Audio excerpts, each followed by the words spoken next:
bajo la luz callada de tus ojos. Mis versos se desnudan sin temores, se abren en tus manos leves rojos y encuentran en tu piel nuevos colores.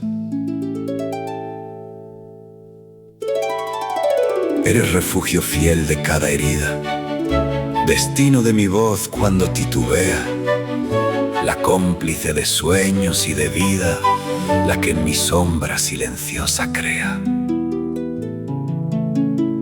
Tus dedos recorriendo cada línea descifran lo que nunca pude hablar, y el corazón que en mi pecho camina se entrega sin reservas al amar.